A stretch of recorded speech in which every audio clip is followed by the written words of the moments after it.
സാധാരണ നമ്മുടെ രാജ്യത്ത് ഒരു തെരഞ്ഞെടുപ്പ് നടക്കുമ്പോഴാണ് സർവേകൾ അനവധി പുറത്തുവിടുക.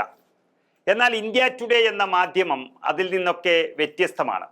നമുക്കറിയാം, ഇന്ത്യ ടുഡേ ആക്സിസ് മൈ എന്ന ഏജൻസിയുമായി സഹകരിച്ചോ അല്ലെങ്കിൽ സി വോട്ടർ എന്ന ഏജൻസിയുമായി സഹകരിച്ചോ ആണ് കൂടുതലും സർവേകൾ പുറത്തുവിടാറുള്ളത്.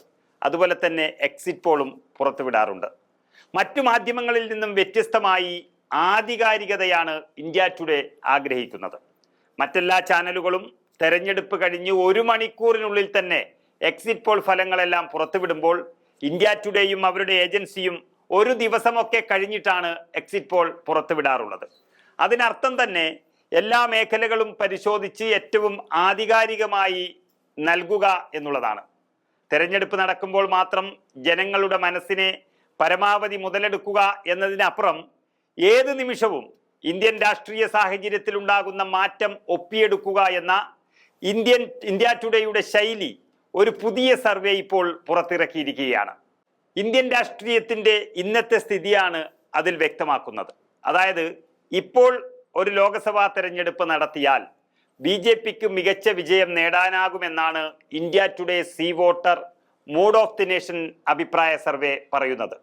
ആകെയുള്ള 543 അംഗ ലോകസഭയിൽ 343 സീറ്റുകളും ഇന്നത്തെ അവസ്ഥയിൽ NDA നേടുമെന്നാണ് സർവേയിൽ പറയുന്നത്. 2024 ലോക്സഭാ തെരഞ്ഞെടുപ്പിൽ 232 സീറ്റുകൾ നേടിയ ഇന്ത്യ സഖ്യത്തിന് ഇന്ന് തെരഞ്ഞെടുപ്പ് നടന്നാൽ 188 സീറ്റുകളായി കുറയുമെന്നും ഈ സർവേ പറയുന്നു.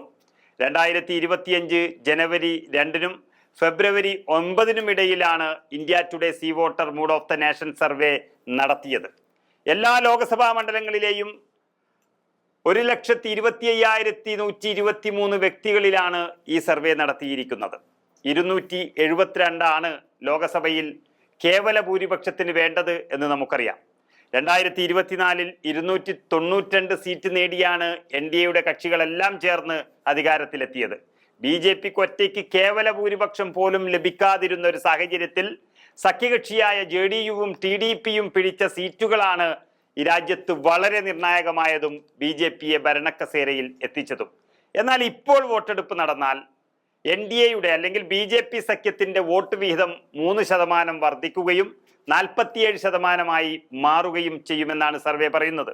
ഇന്ത്യ ബ്ലോക്കിനെ സംബന്ധിച്ചിടത്തോളം വോട്ട് വിഹിതത്തിൽ വെറും 1% വർധനവ് ഉണ്ടാകുമെന്നും പറയുന്നു. ഇന്ന് വോട്ടെടുപ്പ് നടന്നാൽ BJPക്ക് മാത്രം 281 സീറ്റുകൾ ലഭിക്കുമെന്നാണ് സർവേ വ്യക്തമാക്കുന്നത്. അതിനർത്ഥം ഒറ്റയ്ക്ക് തന്നെ കേവല ഭൂരിപക്ഷം ലഭിക്കും എന്നുള്ള സൂചനയാണ് ലഭിക്കുന്നത്. അതിനർത്ഥം ഒറ്റയ്ക്ക് തന്നെ BJPക്ക് കേവല ഭൂരിപക്ഷം ലഭിക്കും എന്നുള്ളതാണ്. BJPക്ക് മാത്രമായി 41% വോട്ട് ലഭിക്കുമെന്നും പറയുന്നു. വോട്ട് വീതത്തിൽ 3% വർധനവാണ് BJPക്ക് ഉണ്ടാകുക. കോൺഗ്രസ് അതിന്റെ അടിസ്ഥാന പ്രശ്നം പരിഹരിക്കുന്നില്ല എന്നതാണ് ഏറ്റവും വലിയ പ്രശ്നം. ഇപ്പോഴും തമ്മിൽ തല്ലും അതുപോലെ കോൺഗ്രസ് പാർട്ടിക്കുണ്ടായ പ്രശ്നം പരിഹരിക്കാതെ മുന്നോട്ട് പോവുകയും ചെയ്യുന്നത് കോൺഗ്രസ് നേതൃത്വത്തിന്റെ കഴിവുകേടായി ഈ സർവേ വ്യക്തമാക്കുന്നു. രാഷ്ട്രീയ വിദഗ്ധ യാമിനി അയ്യറാണ് ഇതിനെപ്പറ്റി വ്യക്തമായി പറഞ്ഞിട്ടുള്ളത്. കോൺഗ്രസിന്റെ അടിസ്ഥാന പ്രശ്നം സംഘടനാ ഘടനയാണ്, അതില്ലാതെ ഒന്നും ചലിക്കില്ല എന്നും അദ്ദേഹം പറയുന്നു. കഴിഞ്ഞ തവണ 400 സീറ്റ് എന്ന മുദ്രാവാക്യം ഉയർത്തിക്കൊണ്ടാണ് BJP ലോക്സഭാ തെരഞ്ഞെടുപ്പിനെ നേരിട്ടത്. എന്നാൽ സ്വന്തമായി ഭൂരിപക്ഷം നേടാൻ കഴിയാതെ വന്നതോടെ BJPയും പ്രധാനമന്ത്രി നരേന്ദ്രമോദിയും വലിയ രീതിയിൽ രാജ്യത്ത് പ്രതിരോധത്തിലായി. വാസ്തവത്തിൽ BJPയുടെ 400 സീറ്റ് എന്ന മുദ്രാവാക്യമാണ് തെരഞ്ഞെടുപ്പിൽ ഏറ്റവും കൂടുതൽ സ്വാധീനം ചെലുത്തിയത്. കാരണം ഇത്രയും മൃഗീയ ഭൂരിപക്ഷം ലഭിച്ചാൽ BJP ഭരണഘടന തന്നെ മാറ്റുമെന്ന് വോട്ടർമാരെ ബോധ്യപ്പെടുത്താൻ അന്ന് കോൺഗ്രസിനും ഇന്ത്യ സഖ്യത്തിനും സാധിച്ചു. അതാണ് കോൺഗ്രസിന് ഏറ്റവും ഇന്ത്യ സഖ്യത്തിന്റെയും വിജയമായി മാറിയത്. ദളിത് OBC വോട്ടുകൾ കോൺഗ്രസിലേക്ക് എത്താനും ഇത് കാരണമായി.